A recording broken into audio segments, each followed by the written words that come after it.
প্রিয় দর্শকবৃন্দ, আপনারা দেখছেন চ্যানেল 21 নিউজ টেলিভিশন। সমসাময়িক গুরুত্বপূর্ণ বিষয় নিয়ে বিশ্লেষণধর্মী ধারাবাহিক অনুষ্ঠান রাজনৈতিক কথন। রাজনৈতিক কথনে আপনাদের সবাইকে স্বাগত জানাচ্ছি আমি শারমিন আক্তার। সম্মানিত দর্শক, আজকের আলোচ্য বিষয় আইন শৃঙ্খলা পরিস্থিতি ও নাগরিক অধিকার। এই গুরুত্বপূর্ণ আলোচনায় আজ আমাদের সাথে অতিথি হিসেবে উপস্থিত আছেন মুন্সিগঞ্জ 3 আসনের প্রার্থী জনাব শেখ মোহাম্মদ কামাল হোসেন, 80 দশকের ছাত্রদল নেতা জনাব মিলন হাওলাদার। চ্যানেল 21 নিউজ টেলিভিশনের স্টুডিওতে আপনাদের দুজনকেই জানাচ্ছি আন্তরিক শুভেচ্ছা। জনাব মিলন হাওলাদার, প্রথমে জানতে চাচ্ছি আপনি কেমন আছেন? আমি ভালো আছি। আমি সর্বপ্রথম চ্যানেল 21 টেলিভিশন চ্যানেলকে অসংখ্য ধন্যবাদ আমাকে ইনভাইট করার জন্য। সাথে সাথে আপনার চ্যানেলের দর্শকবৃন্দকে অসংখ্য ধন্যবাদ। ধন্যবাদ আপনাকে। কানাডায় আপনি কত বছর যাবত অবস্থান করছেন? প্রায় 34 বছর। দীর্ঘ অনেক সময় আপনি কানাডায় বসবাস করছেন। আপনার কাছে জানতে চাচ্ছি, কানাডায় বসবাসরত বাংলাদেশের বাঙালিরা কি বাংলাদেশের রাজনীতি নিয়ে কোনো আগ্রহ প্রকাশ করছে কিনা?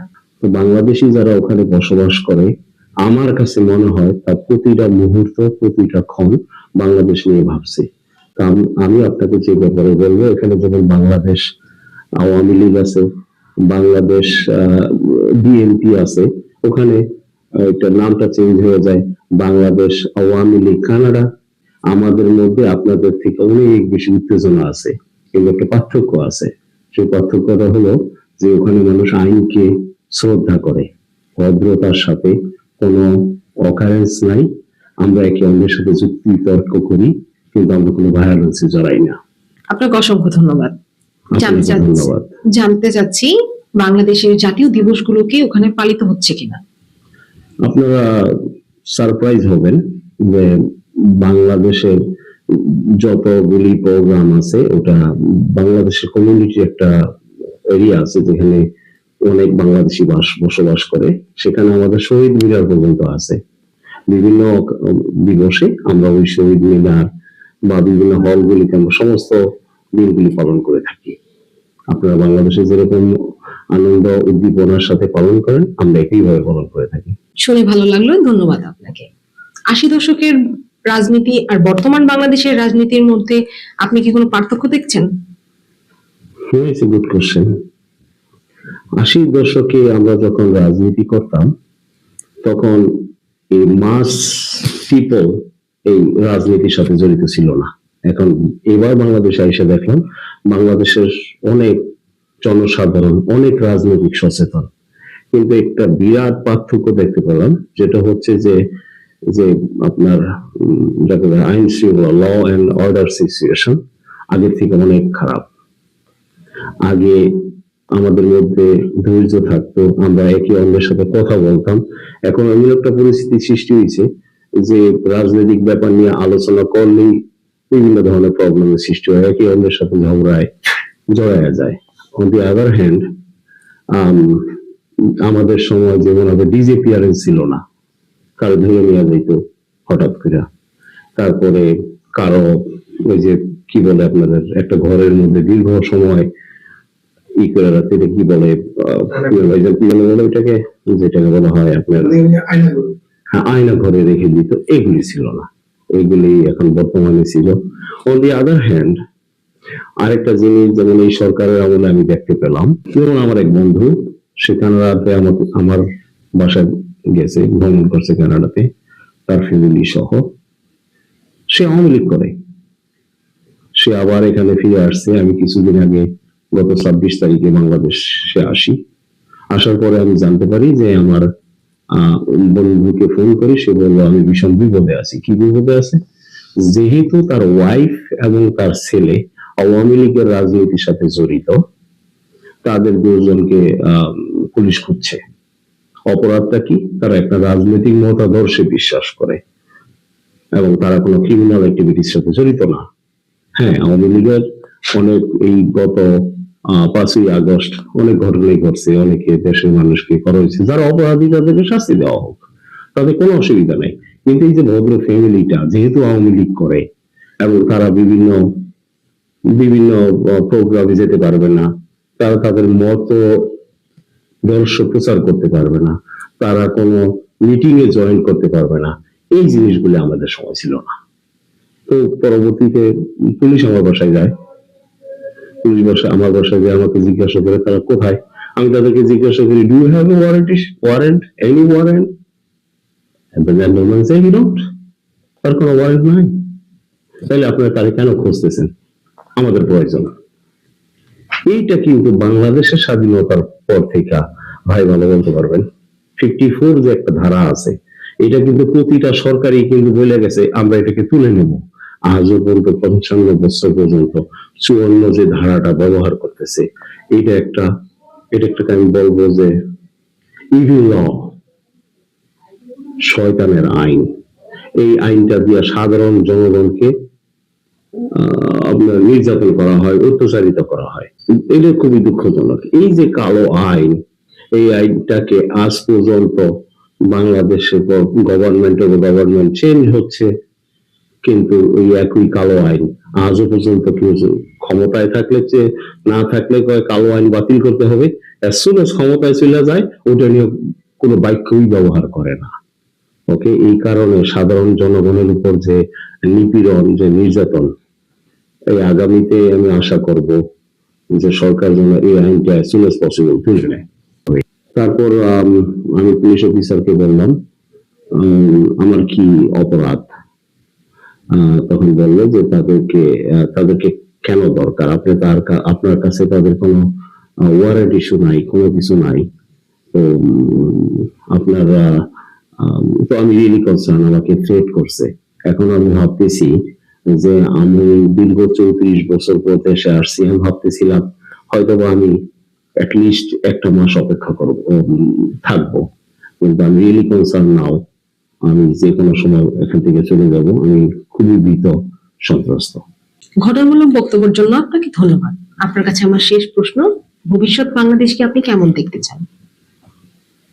অ্যাকচুয়ালি এভরি সিঙ্গেল মোমেন্ট আমি বাংলাদেশকে অনুভব করি, কিন্তু অত্যন্ত দুঃখের বিষয় আমি সিকিউরিটি কনসার্ন। আমি যদি এখানে ফিরে আসি, আমি দেখতে পাই যারা ভদ্র নম্র তাদের উপর একটা গ্রুপ যে সরকারি ক্ষমতায় আসে তাদের উপর একটা নির্যাতন করে। আর আমি এই অবস্থার যদি পরিবর্তন হয়, আমার সামনে একজন সংসদ প্রার্থী আছে, আমার কাছে তার আকুল আবেদন, ইন ফিউচারে যদি আপনারা ক্ষমতায় যান, বাংলাদেশে যদি সুন্দর একটা পরিবেশে ফিরে আসে, আমি আশা করব আগামীতে পার্মানেন্টলি বাংলাদেশে ব্যাক করতে। I love my country. Thank you very much. আপনাকে অসংখ্য ধন্যবাদ। আপনাদের আতিথেয়তা খুবই এনজয় করেছি, খুবই একটা সুন্দর প্রোগ্রামে উপস্থিত থেকে নিজেকে ধন্য মনে করছি। চ্যানেল 21 কে অসংখ্য ধন্যবাদ, চ্যানেল 21 এর দর্শকদেরকে অসংখ্য ধন্যবাদ। আবার দেখা হবে ইনশাআল্লাহ আগামীতে। ধন্যবাদ আপনাকে। আপনাকে অসংখ্য ধন্যবাদ। আমি আশা করব আগামী বাংলাদেশের ভবিষ্যৎ একটা সুন্দর ভবিষ্যৎ, সন্ত্রাসবিহীন বাংলাদেশ, সাফল্যমণ্ডিত বাংলাদেশ, সিকিউরিটি কনসার্ন থাকবে না বাংলাদেশে। আমরা দেশে ঘন ঘন আসবো, আপনাদের সাথে দেখা করবো আশা করি। দর্শক বৃন্দকে অসংখ্য ধন্যবাদ। সম্মানিত অতিথি, আপনার কাছে আমার প্রথম প্রশ্ন, আপনি নির্বাচিত হওয়ার পর মুন্সিগঞ্জ স্কুল আসনের উন্নয়নের জন্য আপনি কি ভূমিকা রাখবেন? অসংখ্য ধন্যবাদ আপনাকে এবং আপনার মাধ্যমে চ্যানেল 21 এর সকল দর্শক শ্রোতা এবং আমার 3 আসনের ভোটারদের জন্য আমি যেটা বলতে চাই, মুন্সিগঞ্জ আসলে এমন একটি শহর, অনেক সময় আমাদের মুরব্বীরা বলেন যে বাতির নিচে অন্ধকার। দেখেন ঢাকা থেকে কিন্তু খুব বেশি একটা দূরে না আমার মুন্সিগঞ্জ, সর্বোচ্চ 27 কিলোমিটার। এই 27 কিলোমিটার এই জনপদে আপনার জ্ঞান বিজ্ঞান কোনো কিছুতে কিন্তু আমরা যে পিছিয়ে পড়ে আছে তা কিন্তু না। আমরা অনেকদিন যাবত আন্দোলন করছিলাম যে আমার মুন্সিগঞ্জকে অবশ্যই মেট্রো রেলের অংশ করতে হবে, এটাকে যুক্ত করতে হবে। যখন মেট্রো রেলের প্রথম সূত্রপাত হয়, আলোচনা হয়, আমরা বাংলাদেশের কমিউনিস্ট পার্টির ব্যানারে মুক্তারপুরের ব্রিজের গোড়ায় আমরা সেখানে মানববন্ধন করেছিলাম এবং তখন জেলা প্রশাসকের বরাবরে আমরা একটা স্মারকলিপিও দিয়েছিলাম এই মেট্রো রেলের জন্য। এখন শুনছি যে সেটা নাকি কেটে দেওয়া হয়েছে, মেট্রো রেল এখানে সংযুক্ত করা হবে না, অথচ তখন কিন্তু আমাদেরকে আশ্বাস দেওয়া হয়েছিল। আমি মুন্সিগঞ্জের উন্নয়নের ব্যাপারে দেখেন, আমি তো কোনো নির্বাচিত প্রতিনিধি নই, তারপরেও ব্যক্তিগত উদ্যোগে কিন্তু বেশ কিছু উদ্যোগ আমি গ্রহণ করেছিলাম। এই যে আমাদের মুক্তারপুর যে ব্রিজটা আছে, এই ব্রিজটা করার জন্য যখন সর্বপ্রথম রাষ্ট্রপতি ইয়াজউদ্দিন সাহেব শপথ করেন, সেই শপথের আগের দিন আমি নিজে সশরীরে তার বাসায় গিয়ে হাজির হই। তখন আমাদের CNN, BBC, ভয়েস অফ আমেরিকার সাংবাদিকরা প্রেজেন্ট ছিলেন। সে সময় রাষ্ট্রপতি ইয়াজউদ্দিন সাহেব আমাকে ধরে বললেন যে, কামাল তুমি আসছো, আমার এলাকার মানুষের অবস্থা কি, তাদের মনের অবস্থা কি? আমি তাকে বললাম যে দেখেন, Munshiganj high school, Hariganga college এবং নয়াগাঁও প্রাইমারি স্কুলের ছেলেমেয়েরা আনন্দ মিছিল করেছে আপনি রাষ্ট্রপতি হচ্ছেন শুনে। তো এক পর্যায়ে অনেক কথার পরে আমাকে বললেন যে তো মুন্সিগঞ্জের মানুষের প্রত্যাশাটা কি? আমি বললাম যে দাদা, আমি তাকে দাদা বলে সম্বোধন করতাম আগে থেকেই। আমি বললাম যে দাদা, এখনই মানুষের একটা প্রত্যাশা অলরেডি তৈরি হয়ে গেছে যে ধলেশ্বরী নদীর উপরে মুক্তারপুরে একটা ব্রিজ। তো উনি আমাকে পরামর্শ দিলেন যে কামাল, এক কাজ করো, শপথ নেওয়ার পরে আমি তো অন্তত 2-3 মাস খুব ব্যস্ত থাকবো, তুমি 2-3 মাস পরে আমার সাথে একটু যোগাযোগ করবে, একটা প্রয়োজন একটা স্মারকলিপি নিয়ে আসবা। আমি ঠিকই তার সাথে যোগাযোগ করলাম এবং 3 মাসের মাথায় আমার নিজের হাতের লেখা একটা স্মারকলিপি নিয়ে আমি বঙ্গভবন গেলাম মুন্সিগঞ্জবাসীর পক্ষে, এইভাবে লিখে। আমার মনে হয় যে বঙ্গভবনে যদি আর্কাইভ থাকে, সেখানে হয়তো খোঁজ নিলে আমার সেই স্মারকলিপিটা হয়তো উদ্ধার করা যাবে। দেখেন, এরপরে আমি আরো অনেকবার বঙ্গভবন গিয়েছি। আমার এই ব্রিজ শেষ পর্যন্ত চায়না রাষ্ট্রদূতদেরকে ডেকে এনে বঙ্গভবনে আমি আমার এই ভাই, আমি যেভাবে বসে আছি এইভাবে বসে বঙ্গভবনে চায়না রাষ্ট্রদূতদের সাথে আমরা কথা বলেছি। রাষ্ট্রপতি বললেন যে আমাদের প্রাইম মিনিস্টার, অর্থাৎ তখন প্রাইম মিনিস্টার ছিলেন বিএনপি চেয়ারপারসন প্রয়াত প্রধানমন্ত্রী বেগম খালেদা জিয়া। আমি ইয়ের কাছে, ম্যাডামের কাছে এটা পৌঁছে দেবো এবং অতি শীঘ্রই যেন আমার এই ধলেশ্বরী নদীর উপর একটা ব্রিজ হয়। তিনি কিন্তু তখন এই আমার স্মারকলিপির উপর ভিত্তি করে এটা করেন এবং যে কথা সেই কাজ তিনি করেছেন। এবং পরবর্তীতে আমরা দেখেছি আমাদের মুন্সিগঞ্জ লঞ্চঘাট থেকে শুরু করে একেবারে মুক্তারপুর পর্যন্ত আমাদের এখানে কিন্তু একটা গোয়েন বাঁধ হয়েছে। আমি যদি নির্বাচিত হতে পারি, তাহলে আমার সর্বপ্রথম প্রায়োরিটি থাকবে আমাদের এই গজারিয়ার এই যে ফুলদি নদীর যে ব্রিজ, এই ব্রিজটা। এবং আমরা মুন্সিগঞ্জের যে আমরা বলছিলাম যে মেট্রো রেল হচ্ছে আমার দ্বিতীয় অপশন। এবং দেখেন, এর আগে কিন্তু আমাদের আরেকটা দাবি ছিল এই যে মেডিকেল কলেজের ব্যাপারে। তো মেডিকেল কলেজ হচ্ছে, এই জন্য যারা উদ্যোগ নিয়েছেন, আমাদের বিশেষ করে নৌবাহিনী প্রধানকে আমি ধন্যবাদ জানাই, তার একটা ঐকান্তিক প্রচেষ্টা ছিল। এবং বর্তমানে যারা উপদেষ্টা আছেন এই অঞ্চলে, তারাও ভূমিকা রেখেছেন। তবে মুন্সিগঞ্জে একটা পাবলিক বিশ্ববিদ্যালয়ের ডিমান্ড কিন্তু আমাদের ছাত্রদের পক্ষ থেকে অনেক দিনের আছে এবং সেটার ব্যাপারে আমি জোর দেব, এই প্রত্যাশা আমি করি। আর যে ভোটার যারা আছেন তাদেরকে আমি আশ্বস্ত করতে চাই, যদি আপনারা আমাকে নির্বাচিত করেন, তাহলে মুন্সিগঞ্জের উন্নয়নের প্রশ্নে আমি সর্বাধিক গুরুত্ব দেব। ধন্যবাদ আপনার বিশেষ মুন্সিগঞ্জ কিলাসহ মানব কারাবাসীদের আইন শৃঙ্খলা উন্নয়নে আপনার ভাবনা। অত্যন্ত ধন্যবাদ আপনাকে, বিশেষ করে অতি গুরুত্বপূর্ণ এবং অতি প্রয়োজনীয় একটি প্রশ্ন করার জন্য। যে আইন শৃঙ্খলার কথা বলছেন, আইন শৃঙ্খলা রক্ষার ব্যাপারে দেখেন, সামাজিক অপরাধ হয় যে কারণে, এই কারণের মধ্যে অনেকগুলো বিষয় কিন্তু জড়িত আছে। আমরা আমাদের দেশের 3.5 কোটির উপরে শিক্ষিত বেকার।